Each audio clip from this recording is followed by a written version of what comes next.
সময় আমাদের জীবন দিয়ে দাবি আদায় করতে হয়, তাহলে সেই সরকার আর এই সরকারের পার্থক্য কোথায়? 35-এর প্রজ্ঞাপন জারি না হওয়া পর্যন্ত আমরা রাজপথ ছাড়ছি না। ডক্টর মোহাম্মদ ইউনূস স্যার এবং আসিফ নজরুল স্যার, আপনাদেরকে 6 ঘন্টা সময় দিলাম আমরা ছাত্ররা। এই বৈষম্যহীন সরকারে আমরা বৈষম্যহীন থাকতে চাই, কিন্তু বৈষম্যর গণ্ডি দূর না করে আমাদের উপর হামলা করা হয়েছে।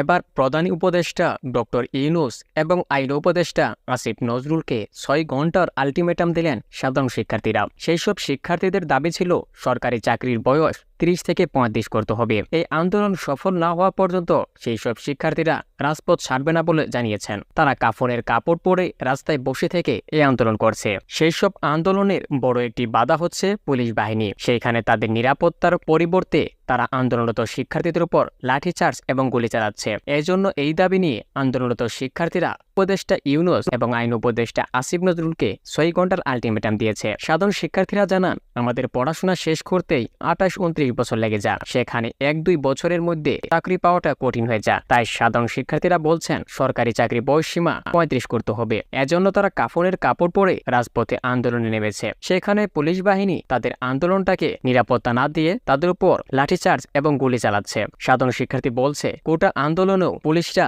শিক্ষার্থীদের উপর এইভাবে গুলি চালাচ্ছে, যার কারণে আমরা শেখ হাসিনাকে পদত্যাগ করিয়েছি। এইবার পুলিশ আমাদের উপর গুলি চালাচ্ছে। ডক্টর ইউনূস এবং আইন উপদেষ্টা আসিফ নজরুলকে আলটিমেটাম দিলাম, 6 ঘন্টার ভিতরে যদি এই বিষয় নিয়ে তারা সমাধান না করে, তাহলে তাদেরকে সেই পদ থেকে নামাতে আমাদের সময় লাগবে না।